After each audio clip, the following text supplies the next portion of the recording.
ஆண்டோடைய பிள்ளைகளாகிய உங்கள் ஒவ்வொருவருக்கும் எங்கும் நிறைந்தவர் ஒளிவின் சார்பாக வாழ்த்துக்களை தெரிவித்துக் கொள்கிறேன். இந்த நாளில் ஒரு வசனத்தை நாம் தியானிக்கலாம். சங்கீதம் எழுதின புத்தகம் 16ஆம் அதிகாரம் 8ஆம் வசனத்தை நாம் தியானிக்கலாம்.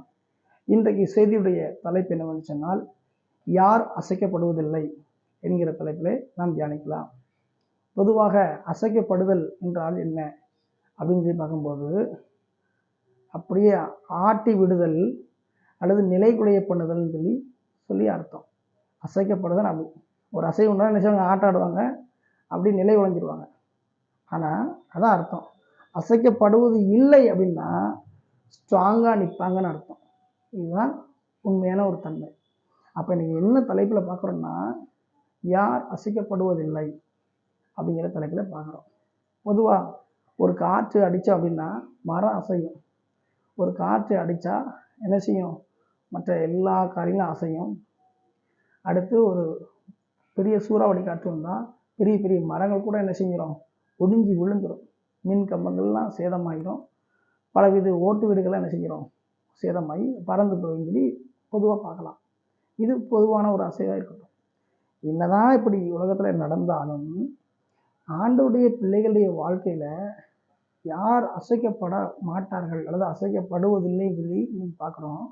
அப்படி பார்க்கும்போது என்ன வசனம் சொல்லி பார்க்கும்போது ஆதாரமாக, கர்த்தரை எப்பொழுது எனக்கு முன்பாக வைத்திருக்கிறேன், அவர் என் வலது பாரசத்தில் இருக்கிறபடியினால் நான் அசைக்கப்படுவதில்லை. அதான் நம்ம பார்க்குறோம். அப்போது வாழ்க்கையில் நம்ம அசைக்கப்பட மாட்டார்கள் அல்லது அசைக்கப்படுவதில்லை அப்படின்னு சொல்லி நம்ம யாரை பார்க்குறோம்னா, கர்த்தரை எப்பொழுதும் முன்பாக வைத்து செயல்படுகிற மனிதர்கள் தான் அசைக்கப்பட மாட்டார்கள், அசைக்கப்படுவது இல்லை. அப்போது வாழ்க்கையில் எல்லா சூழ்நிலையிலும் ஆண்டவராகிய இயேசு கிறிஸ்துவை முன்பாக வைத்து செயல்பட வேண்டும். அப்போ அப்படிப்பட்டவங்க அசைக்கப்பட மாட்டாங்க. எப்படி புயல் வருகிறதோ, எப்படி கொடுங்காற்று வருகிறதோ, எப்படி போராட்டங்கள் வருகிறதோ, இப்படிப்பட்ட காரியங்கள் இந்த உலகத்தில் நிறைய விஷயங்கள் அசைக்கும் சொல்லி பார்த்தோம்.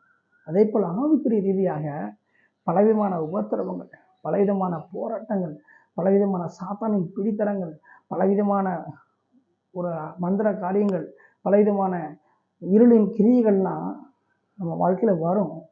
அதெல்லாம் நம்ம தாக்கும் பொழுது நம்ம உறுதியாக அங்கிட்டு இங்கிட்டு அசைக்கப்படாமல் விசுவாசத்தில் நிற்கணும்னா, கர்த்தரை சார்ந்து கொண்டு எப்பொழுதும் அவரை முன்பாக வைத்து கொண்டு ஓட வேண்டும். இன்றைக்கி நம்ம ஆண்டவரை ஏற்றுக்கொண்டு இருக்கிறோம், சபைக்கு போகிறோம், தேவனை ஆராதிக்கிறோம், ஊழியம் செய்கிறோம், மற்ற எல்லா காரியத்தையும் கர்த்தருக்காக செய்கிறோம். ஆனால் சில காரியங்களில் சில நேரங்களில் என்ன செஞ்சிருக்கிறோம்? ஒரு பிரச்சனை வந்தாலும் நம்ம என்ன செஞ்சிருவோம்? அந்த உறுதியை நின்று அப்படியே தடுமாற்ற அடைந்து நிலை குலைந்து போய்விடுகிறோம், அசைந்து விடுகிறோம். ஆனால் வேதம் சொல்கிறது, கர்த்தரை எப்போதும் முன்பாக வைத்திருக்கிறபடினால் நான் அசைக்கப்பட மாட்டேன்னு சொல்லி உங்கள் தாவீது சொல்லுகிறார். அப்போது அசைக்கப்படுவதில்லைன்னா யார்? கர்த்தரை முன்பாக வைத்திருக்கிறவங்க தான் அசைக்கப்பட மாட்டாங்க. அப்போ ஏன் வாழ்க்கையில் அசைவுகள் வருது, அசைக்கப்படுறோன்னா, பல நேரங்களில் நம்ம என்ன செய்யறதில்லை? ஆண்டவரை முன்வைத்து செயல்படுறது இல்லை. ஒரு திருமண விஷயமாகவும் சரி, இல்லை அது ஒரு படிப்பு விஷயமாகவும் சரி, அல்லது ஒரு ஊழிய விஷயமாகவும் சரி, அல்லது ஒரு தொழில் விஷயமாகவும் சரி, அல்லது ஒரு பொதுவான ஒரு விஷயமாகவோ ஒரு நிகழ்ச்சி விஷயமாகவும் சரி, அது ஒரு வீடு கட்டுற விஷயமாகவும் சரி, எதுவாக இருந்தாலும் ஆண்டவரை முன்வைத்து செயல்படுகிற அந்த அனுபவமே இல்லை. அப்படி இல்லாதனால தான் வாழ்க்கையில் பலவிதமான துயரங்கள், பிசாசின் போராட்டங்கள், எதிர்வரையான காரியங்கள், மந்திர காரியங்கள்லாம் வரும்பொழுது நம்ம நிலகுலைஞ்சி தடுமாற்ற அடைஞ்சு அசைஞ்சு போயிருந்தோம். ஆனால் வேதம் சொல்கிறது, கர்த்தரை முன்பாக வைத்திருக்கிற அப்படினால் நான் அசைக்கப்படுவதில்லை.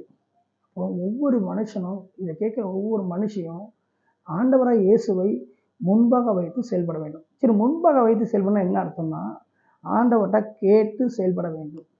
இதை யார் செஞ்சாங்க? அதெல்லாம் நம்ம அசைக்கப்படாமல் இருந்தாங்கன்னு பார்க்கும்போது தாவீது ராஜாவை பார்க்கலாம். அந்த தாவீது ராஜா என்ன செய்தார்னா, அவர் வாழ்க்கையில் பல துன்பங்கள், ஒன்று சொந்த நாட்டு ராஜா மூலமாக துன்பங்கள், எதிரிகள் மூலமாக துன்பங்கள், பெற்ற மகனை கொலை செய்ய வரான், அது துன்பங்கள், கூட இருக்கிற ஜனங்கள் அவனை கல்லெறிஞ்சு கொள்ள வராங்க, அப்படிப்பட்ட துன்பங்கள், உறவினர்களால் துன்பங்கள், மலையில் ஓடி போய் ஒளிஞ்சு வாழ்கிற அனுபவம், இப்படிப்பட்ட ஒரு கெட்டான சூழ்நிலையில் தாவீது ராஜா வாழ்க்கையில் பல சந்தர்ப்பங்கள் வருது. அப்போ ஒரு முறை பார்த்திங்கன்னா, அவர் அப்படிப்பட்ட சூழ்நிலை என்ன செய்கிறாரு? சிக்லாகுங்கிற ஒரு இடத்துல போய் இருக்கிறார். அவருடைய மனைவிகள், அவருடைய வேலைக்காரங்க, கூட உள்ளவங்க எல்லாரும் பார்த்திங்கன்னா எதிரிகள் என்ன செய்கிறாங்க? சிறைப்பிடிச்சிட்டு போயிடுறாங்க. இவர் வேற இடத்துக்கு போயிடுறாரு. திரும்பி பார்க்கும்போது மனைவியை காணோம், கூட உள்ளவங்களை காணும். அப்போ இவர் கூட இருந்த மற்ற ஜனங்கள்லாம் இதுக்கெல்லாம் காரணம் நீங்கள் தானே அப்படின்னு தாவீது மேலே கோவப்பட்டு கல்லை எறிய பார்க்குறாங்க. ஒரு புறம் கல்லெறிய கூட இருக்க ஜனங்கள் கல் எறிகிறாங்க. ஒரு அனுபவம். அடுத்து சுற்றி இல்லை எதிரிகள்லாம் அவரை கொல்லதுக்கு கேட்டுறாங்க. இது இன்னொரு அனுபவம். சொந்த ராஜா நினைச்சாரு அவரை கொலை பண்ணதுக்கு தேடிட்டு இருக்காரு சவுல் ராஜா. அது ஒரு மோசமான அனுபவம். பெத்த மகன் அப்சலோமை கொலை பண்ண வரான். இது ஒரு அனுபவம். இப்படிப்பட்ட ஒரு பலவிதமான சூழலில் அவர் இருந்தாலும் அவர் கர்த்தரை வைத்து முன்பாக வைத்து செயல்பட்டார். அந்த சூழ்நிலையிலையும் நான் எதிரியை பின்தொடர வேண்டுமா, அந்த தண்டை அந்த படையை பின்தொடர வேண்டுமா, நான் ஜெயம் பெறுவேனா வெற்றி பெறுவேனா இல்லையாங்கிறத கடவுள்கிட்ட கேட்குறாரு. அப்படி கேட்டபடினால் ஆண்டவர் அவர் வாழ்க்கையில் அசைக்கப்படாத நிலையை கொடுத்தார்.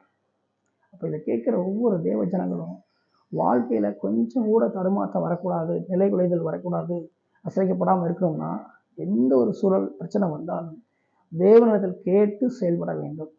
இன்றைக்கி நம்ம அவங்க சொல்லிட்டாங்க இவங்க சொல்லிட்டாங்கன்னு நினச்சிடும் கேட்குறோம், அது நம்ம மனதுக்கு தோன்றபடி செய்கிறோம். அப்படி இல்லை. தாவீது வாழ்க்கையில் கஷ்டம் வந்த போதிலும் தேவனை முன்வைத்து செயல்பட்டது போல நாமும் செயல்படுவோம் என்று சொன்னால் எந்த ஒரு காரியம் வந்தாலும் நாம் அசைக்கப்படுவதில்லை. இரண்டாவதாக யார் அசைக்கப்படுவதில்லைன்னு சொல்லி பார்க்கும்போது சங்கீதம் 15 அதிகாரத்தில் கடைசியில் பார்க்கணும். பார்த்தீங்க அப்படின்னா பரிதானம் வாங்காதவன், பார்த்தீங்க அப்படின்னா தன் பணத்தை வட்டிக்கு கூடாதவன் அசைக்கப்படுவதில்லை சொல்லி பார்க்குறோம். தன் பணத்தை வட்டிக்கு கூடாமலும் குற்றம் இல்லாதவனுக்கு விரோதமாக பரிதானம் வாங்காமலும் இருக்கிறவனே என்றென்றைக்கும் அசைக்கப்படுவதில்லைன்னு சொல்லி பார்க்குறோம். பரிதானம்னா கையூட்டு. அப்போது ஒரு ஆண்டோடைய பார்த்தீங்கன்னா பிள்ளையாக இருக்கக்கூடியவங்க ஒரு பொருளோ பணமோ குற்றம் இல்லாத நிலையில் உள்ளவங்களுக்கு விரோதமாக நினைச்சக்கூடாது. லஞ்சம் வாங்கக்கூடாது, பரிதானம் வாங்கக்கூடாது, தேவையில்லாத பணத்தை நினைச்சக்கூடாது, வச்சிருக்கக்கூடாது, வட்டிக்கு தன் பணத்தை நிச்சயம் உழைப்பை வட்டிக்கு கொடுக்கக்கூடாது. அப்போது இப்படிப்பட்ட ஒரு காரியத்தை யார் பார்த்திங்கன்னா உறுதியாக இருக்காங்களோ அவங்க அசைக்கப்படுவதில்லை.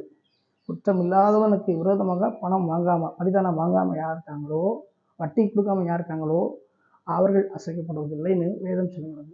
அப்போ யார் அப்படி இருந்தாங்கன்னா சாமுவேல் தீர்க்கதரிசி இருந்தார். அவர் வயது முதிர்ந்த காலத்தில் இஸ்ரேல் ஜனங்கள் மத்தியில் கேட்குறாரு, நான் யார்ட்டையாவது பணம் வாங்கியிருக்கேனா, பரிதானம் வாங்கியிருக்கேனா, அநியாயமாக நடந்துக்கிறேனா அப்படிலாம் கேட்குறாரு. ஜனங்கள் சாட்சி சொல்கிறாங்க, நீங்கள் ஒரு பைசா கூட யார்ட்டும் வாங்கினதில்லை, பணம் வாங்கினதில்லை, பரிதானம் வாங்கினதில்லை அப்படின்னு அவரை பற்றி சாட்சி சொல்கிறாங்க. அப்படி அவர் சொல்லி அவர் ஸ்ட்ராங்காக இருந்ததுனால தான் ஒட்டுமொத்த அந்த இஸ்ரேலுக்கும் சுற்றியுள்ள தேசங்களுக்கும் சாமுவேல் சொன்னாலே அவங்க நடுங்க ஆரம்பிக்கிறாங்க. ஸ்ட்ராங்காக இருந்தார், அசைக்கப்படாமல் இருந்தார். அவர் வந்தாலே சமாதானமாக வர்றது சமாதானமாக அப்படின்னு கேட்குறாங்க. அந்த அளவுக்கு பயந்து நடுங்கிற அளவுக்கு அவர் அசைக்கப்படாமல் இருந்தார். காரணம் அவர் யாருடைய பார்த்தீங்க அப்படின்னா ஆத்மாவுக்கு விரோதமாக யாருக்கு விரோதமோ பரிதானம் வாங்கலை, குற்றமில்லாத விரோதமாக கையை நீட்டலை. அப்போ இதை கேட்டுக்கிட்டு இருக்கிற ஒவ்வொரு தெய்வ பிள்ளைகளும் வாலிப சகோதர சகோதரிகளும் தெரிந்து கொள்ளக்கூடிய உண்மையான விஷயம் என்னவென்று சொன்னால் நாம் வாழ்க்கையில் அசைக்கப்படாமல் இருக்க வேண்டும் என்று சொன்னால் கர்த்தரை எப்பொழுதும் தாவீதை போல முன்வைத்து செயல்பட வேண்டும்.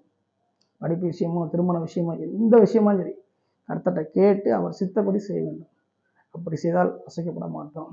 இரண்டாவதாக அசைக்கப்படாது இருக்க வேண்டும் என்று சொன்னால் குற்றம் இல்லாதவர்களுக்கு விரோதமாக பரிதானம் வாங்காமல் இருக்கும் பொழுது, வட்டிக்கு கூடாமல் இருக்கும் பொழுது, தனக்கு கொடுக்கப்பட்ட ஆசீர்வாதங்களை வீணாக செலவு பண்ணாமல் இருக்கும்போது அசைக்கப்பட மாட்டோம்.